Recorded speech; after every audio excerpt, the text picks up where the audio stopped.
Saudara, elektabilitas Ganjar Pranowo, Prabowo Subianto, dan Anies Baswedan bersaing ketat dalam survei yang dirilis Indikator Politik Indonesia. Elektabilitas Ganjar yang sempat turun kini bersaing ketat dengan Prabowo Subianto. Sementara elektabilitas Anies fluktuatif.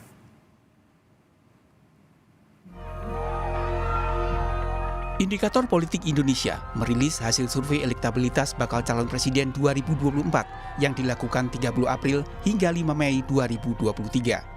Dalam simulasi 3 nama, elektabilitas Prabowo Subianto 34,8%, Ganjar Pranowo 34,4%, dan Anies Baswedan 21,8%.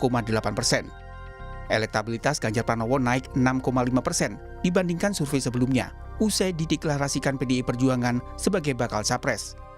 Sedangkan elektabilitas Prabowo Subianto naik 2,1% dan elektabilitas Anies Baswedan turun 0,4% dibandingkan survei sebelumnya.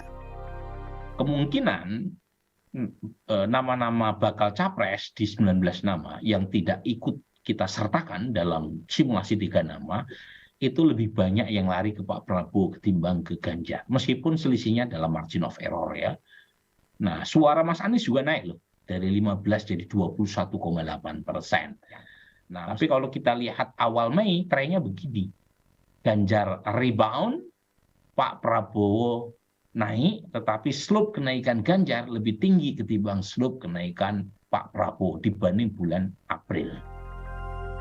Persaingan ketat antar bakal capres juga terlihat dari hasil survei Carta Politika Indonesia yang dilakukan 2 hingga 7 Mei 2023. Dalam simulasi 3 nama, elektabilitas Ganjar Pranowo 38,2%, Prabowo Subianto 31,1%, dan Anies Baswedan 23,6%.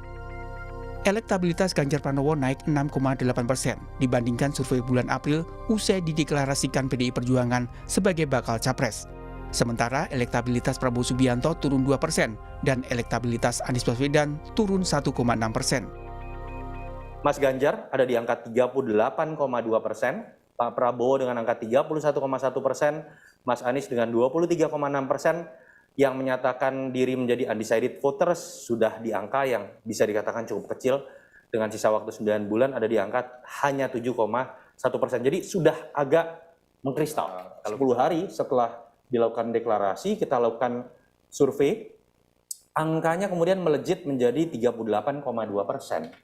Jauh melampaui Pak Prabowo di angka 31,1%, artinya ada selisih sekarang 7,1%, Sinta. Angka ini bahkan lebih tinggi dibandingkan ketika Mas Ganjar belum terkena pro kontra isu Piala Dunia U20. Itu yang Seluruh bakal calon presiden terus berupaya meningkatkan dukungan untuk mendongkrak elektabilitas serta meraih suara pemilih di Pilpres 2024. Tim Liputan, Kompas TV. Tingkat keterpilihan atau elektabilitas Ganjar Pranowo, Prabowo Subianto, dan Anies Baswedan bersaing ketat. Hal atau momen apa yang mendongkrak elektoral para bakal capres? Kami akan bahas bersama Direktur Eksekutif Indikator Politik Indonesia, Burhanuddin Muhtadi, dan Direktur Eksekutif Carta Politika Indonesia, Yunarto Wijaya. Selamat sore, Mas Toto, Mas Burhan. Selamat sore jelang malam, Cindy. Hai, ini menarik dengan hasil survei baik dari Indikator Politik dan juga Carta Politika. Dari Indikator Politik, Mas Burhan, ada selisih elektabilitas Ganjar Pranowo dan Prabowo Subianto yang sangat tipis. Ini faktornya apa sebenarnya? Pertama ada perbedaan ya antara survei indikator terakhir dengan Carta. Dari sisi metode, kami melakukan survei by phone dengan metode atau teknik random digit dialing, sementara Carta melakukan survei tatap muka. Jadi perbedaannya terutama di 17% warga yang tidak punya HP, yang umumnya kelas menengah bawah, yang mungkin agak bias ke pendukung PD Perjuangan. Nah, itu kurang terwakili ya dalam survei by phone. Nah, pertanyaannya bagaimana kalau kita lihat petanya, memang kalau dari 3 nama, itu dari survei by phone yang kami lakukan, itu selisihnya sangat tipis antara Mas Ganjar maupun Pak Prabowo. Statistically dead head ya, kita tidak tahu persis siapa yang unggul kalau berdasarkan simulasi 3 nama. Tetapi polanya terlihat dan kurang lebih sama dengan survei Carta atau survei SMRC yang dilakukan dengan tatap muka. Apa itu? Ganjar Pranowo mengalami rebound dibanding survei bulan April. Rebound dalam pengertian deklarasi Ganjar Pranowo oleh PD Perjuangan secara empirik terbukti mengangkat elektabilitas Ganjar kembali. Tapi juga tidak menurunkan elektabilitas Pak Prabowo. Pak Prabowo trennya masih positif. Meskipun slope kenaikannya tidak setajam Ganjar. Ya. Jadi secara umum tidak ada hal luar biasa kecuali ya deklarasi baik oleh PD Perjuangan atau P3 yang dilakukan setelah kita melakukan survei. Nah, ini kira-kira ingin menunjukkan apakah deklarasi punya efek atau tidak. Jawabannya iya, punya efek. Tetapi pertarungan antara dua nama, Mas Ganjar maupun Pak Prabowo, itu masih neck to neck. Oke, kalau dari carta politika, Mas Toto, Prabowo Subianto, Ganjar Pranowo, Anies Baswedan, bagaimana kenaikan elektabilitas, naik turunnya? Ya pertama, ya makasih tadi Mas Burhan sudah menjelaskan ya supaya tidak ada salah kaprah. Seringkali kita nih diadu-adu nih antara beberapa lembaga survei. Memang ada perbedaan metode. Walaupun Mas Burhan juga beberapa kali kemarin merilis seperti sebelum Lebaran, data sebelum Lebaran survei tatap muka. Ada pola yang memang kita lihat dari pengalaman saya ke belakang berbeda hasil ketika kita menggunakan metode tatap muka atau misalnya survei by phone dengan metode RDD atau misalnya double sampel. Kalau kita lihat tuh polanya sekitar 3-4% ada perbedaan karena memang ada 17% dari responden yang tidak terjangkau tadi yang memiliki HP begitu ya, dan memang yang dirugikan biasanya adalah pemilih PDI Perjuangan cenderung ada di masyarakat kelas bawah. Tetapi betul ada pola yang sama kalau saya lihat penarikan sampel tidak terlalu jauh berbeda harinya antara indikator, carta politika dan SMRC. Pola pertama ada pengaruh kalau kita lihat dari momen pendeklarasian di batu tulis atau misalnya P3 dengan kenaikan Ganjar pasca turunnya Ganjar kalau kita lihat tarik ke belakang di bulan April yang sempat turun karena isu Piala Dunia U20. Tapi ada fakta menarik juga, kenaikan atau rebound Ganjar kalau di survei tatap muka bahkan sedikit melampaui angkanya sebelum terjadinya kekisruhan Piala Dunia U20, tapi itu tidak kemudian menurunkan angka Pak Prabowo. Pak Prabowo tetap kalau dibandingkan dengan survei Februari atau Maret misalnya, April kemudian mengalami kenaikan cenderung stagnan kalau kita lihat kemudian di awal bulan Mei. Artinya kenaikan Ganjar tidak serta-merta mengambil suara Pak Prabowo, tapi fakta ketiga yang menurut saya lebih menarik. Jadi kalau tadi Cindy sempat menyebutkan pertarungan ketat misalnya antar tiga nama yang betul kalau kita lihat 2 tahun terakhir surveinya selalu berkisar di 3 nama, tapi kalau kita baca dalam perkembangan beberapa bulan terakhir bisa disimpulkan malah sebetulnya pertarungan ketat itu lebih tepat dialamatkan itu kepada 2 nama, Mas Ganjar dengan Pak Prabowo. Dan memang kalau kita lihat dalam konteks simulasi 2 nama dalam beberapa bulan terakhir itu cenderung betul neck to neck. Bahkan seringkali dalam selisih margin of error. Jadi kalau mau diterka-terka, Cindy, tahun lalu orang lebih banyak menerka bahwa putaran kedua itu akan masuk Mas Ganjar dengan Mas Anies karena dianggap mewakili keberlanjutan atau antitesis pada positioning yang sangat jelas. Tapi kecenderungannya by number saat ini secara kuantitatif kalau kondisinya ceteris paribus menurut saya memang lebih mungkin putaran kedua ini akan menempatkan Mas Ganjar dan Pak Prabowo. Oke, tadi disebutkan kalau Ganjar elektabilitasnya naik tapi tidak serta-merta mengambil dari pemilih Prabowo Subianto. Jadi naiknya dari mana, Mas Toto?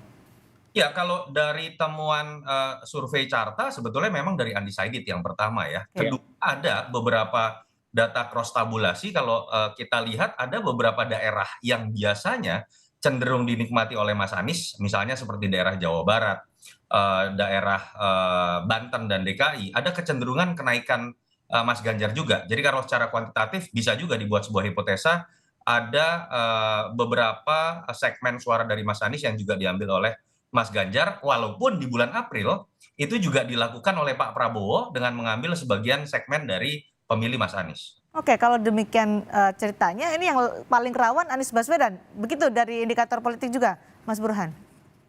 Ya, memang elektabilitas Mas Anies cenderung melemah, tetapi tidak berkurang terlalu drastis karena approval rating Presiden Jokowi yang trennya positif beberapa bulan terakhir.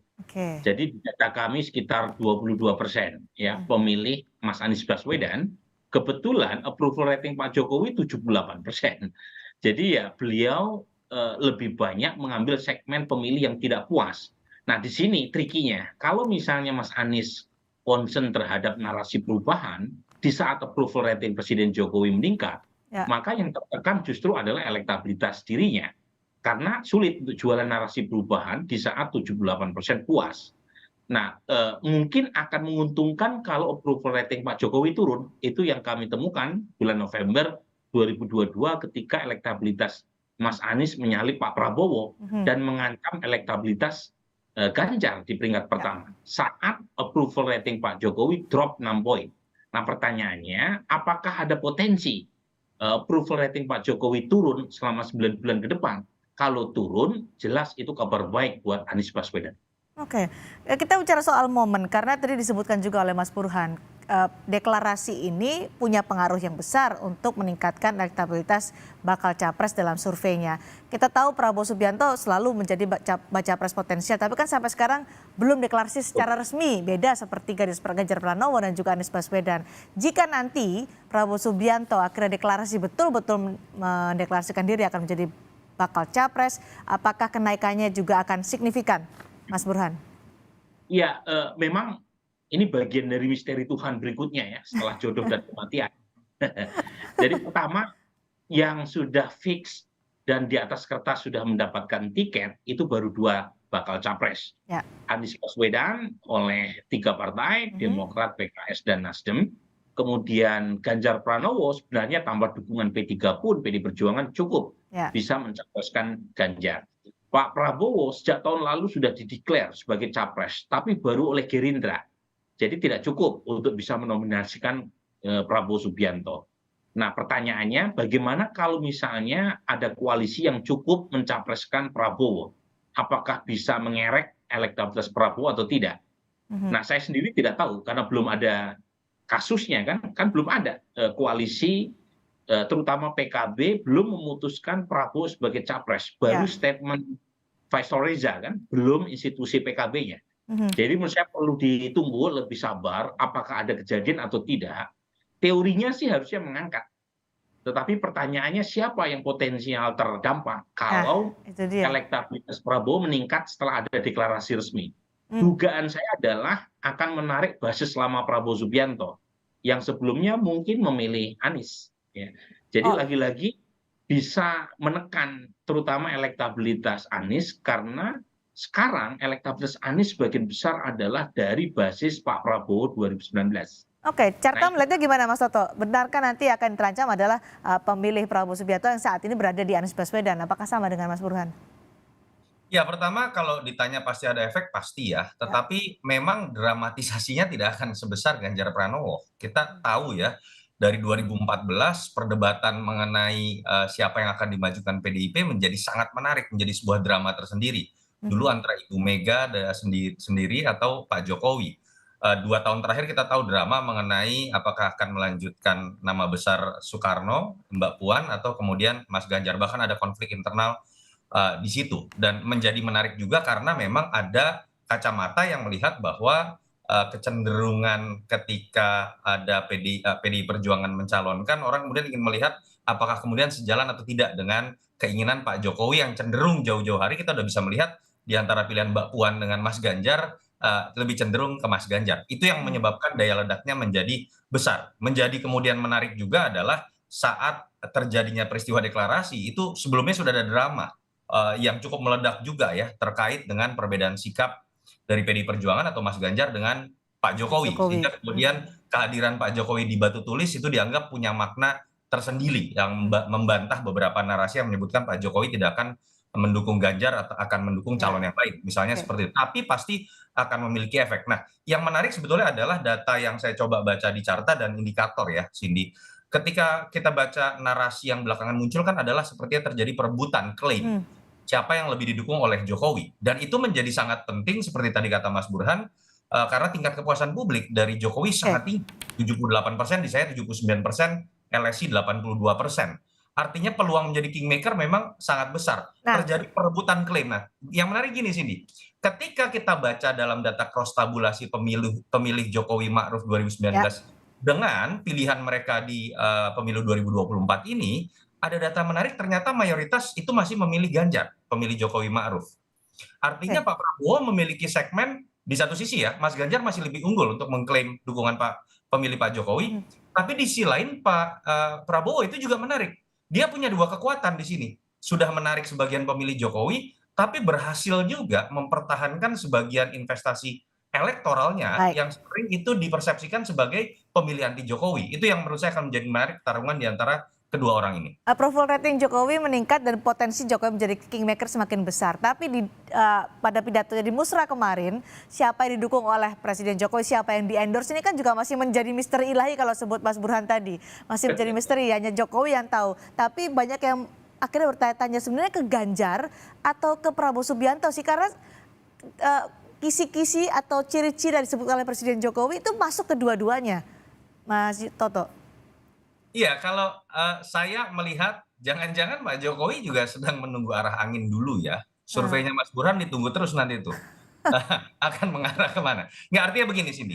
Kita tahu Pak Jokowi kalau dikatakan tidak mengendorse, naif lah. Jelas ada beberapa kode simbol kuat yang ditujukan. Dan dalam konteks itu menurut saya lumrah ketika beliau ingin memastikan legasinya. Karena ada satu barisan koalisi atau satu sosok yang memang dianggap dalam sejarah politiknya cenderung akan mengambil sikap yang berbeda terkait dengan legasi Jokowi.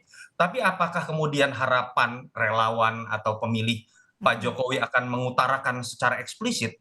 Saya kok meyakini tidak. Karena dengan pilihan yang ada antara Ganjar dengan Pak Prabowo, terlepas hatinya kita tidak tahu Pak Jokowi kemana dan dianggap lebih menguntungkan yang mana. Tapi pernyataan sikap yang kemudian eksplisit yang akan berpengaruh terhadap engineering gerakan dari relawannya, pemilihnya kepada calon tertentu, kita tahu juga akan menimbulkan resiko pecahnya soliditas koalisi. Belum lagi bicara kabinet yang isinya banyak orang-orang parpol. Saya menduga Pak Jokowi akan terus menggunakan bahasa-bahasa implisit seperti ini yang akan menyebabkan kita juga akan terus melihat ini sebagai misteri. Hatinya itu sebenarnya di mana? Di Prabowo Subianto atau Ganjar Pranowo? Karena dari awal-awal juga selalu melempar kode, kali ini waktunya Pak Prabowo, kemudian juga ikut mengendorse Ganjar Pranowo di beberapa kesempatan. Gimana tuh Mas Toto? Kalau urusan hati, saya pikir Mas Burhan lebih ahli hati ya. Isi hati. Coba Mas Burhan. Mas Burhan, Ini, indikator sini. menangkap itu nggak? Siapa sebenarnya yang di-endorse Presiden Joko Widodo? Begini ya, kalau agama itu mengajarkan kita untuk menafsirkan apa yang zohir, bukan apa yang batin. Ya. Oke. Jadi apa yang terlihat, apa yang eksplisit, bukan apa yang implisit. Nah, kalau kita lihat apa yang eksplisit dari Presiden Jokowi, sepertinya dia masih balancing antara dua nama, antara Ganjar maupun Prabowo. Nah, kenapa demikian? Karena dua-duanya punya potensi menang. Meskipun Joko Widodo adalah kader dari PDI Perjuangan ya? Ya, itu tidak terbantahkan karena bagaimanapun Pak Jokowi selain sebagai kader PD Perjuangan, dia juga menjadi komandan koalisi dari partai-partai pendukung pemerintah selain PD Perjuangan. Nah, pada titik itu sangat mungkin Pak Jokowi juga tanda kutip ya punya kepentingan yang kadangkala bisa sama, kadangkala juga bisa berbeda dengan partainya sendiri, termasuk urusan 2024. Nah, menurut saya situasi semacam ini akan dia jaga sampai melihat arah mata angin. Karena dari survei yang tadi saya rilis, meskipun ini soal angka ini kita harus hati-hati ya, efek Pak Jokowi itu kurang lebih antara 4-5%. Mungkin bagi sebagian pihak terlihat kecil ketika endorsement Pak Jokowi baik ke Ganjar atau ke Pak Prabowo bisa mengubah sekitar 4%. Tapi jangan lupa dalam situasi kompetisi yang sangat sengit, 4% ini menjadi sangat penting untuk membedakan hasil akhir. Nah, tetapi lagi-lagi poinnya adalah banyak pemilih Jokowi yang punya preferensi personal, yang otonom, yang kadang-kala juga tidak bisa diubah oleh sosok Jokowi sendiri. Nah, pada titik itu dia harus melihat preferensi arus publik, siapa yang potensial menang. Kalau misalnya masih dead heat, masih neck to neck, ya dugaan saya sampai akhir beliau akan menjaga satu sikap yang ambigu, yang tidak tepat, mana yang dianggap pro sana atau pro sini. Menunggu arah mata angin ini adalah orang atau statistik? Menunggu arah mata angin sama pilihan publik kan bisa berkaitan sini. Jadi poin saya adalah dia menunggu siapa yang dipilih oleh rakyat. Lihat loh ya statement dia terakhir. Cari pemimpin yang tidak dikendalikan elit, tapi apa yang dimaui rakyat. Dugaan saya itu keywordnya. Jadi siapa yang diputuskan, apakah Prabowo, apakah Jokowi, bahkan apakah Anies Baswedan sekalipun, Ya, itu Ya, menunggu apa baik. yang dimaui oleh publik dan Pak Jokowi tidak bisa melawan apa yang diinginkan oleh publik. Terakhir singkat untuk masing-masing Mas Burhan dan juga Mas Toto, episentrumnya kan saat ini adalah bakal capresnya. Apakah nanti momentum dengan mendeklarasikan bakal cawapres juga akan secara signifikan memberikan leverage elektoral bagi masing-masing bakal capres ini, Mas Toto? Iya, dengan kita melihat pertarungan yang ketat ya minimal antar 2 nama, memang variabel cawapres menjadi sangat penting, dan Oke. ini yang menyebabkan kenapa saya mengatakan sulit buat kita menerka nih, atau menjawab pertanyaan teman-teman media akan kemanakah koalisi Prabowo, koalisi Ganjar, dan Baik, koalisi Anies. Karena laksana main kartu orang akan, oke. tidak berani membuka kartu as terlebih dahulu, Ya. karena akan semakin terbaca dengan mudah dan itu akan mematikan langkah buat capres tersebut. Jadi saling menunggu. Mas Burhan silakan. Sama, ya dugaan saya 3 capres yang muncul akan menunggu kartu yang dimainkan oleh pihak lawan. Jadi ibarat main catur. Jadi Bung Toto pakai analogi main kartu, saya pakai analogi main catur. Tergantung lawan memainkan bidak yang Siapa mana. yang paling berani Ya, nih kira-kira responnya nih? Yang paling berani duluan? yang paling duluan. Wah itu, ini misteri Tuhan berikutnya. Baik. Setelah capres, Oke. boboh dan kematian. Baik, masih saling intip ya antar koalisi. Terima kasih Mas Toto, terima kasih Mas Burhan sudah Terima kasih, berbagi Siti. analisa bersama kami di Sapa Terima kasih, malam Mas. hari ini.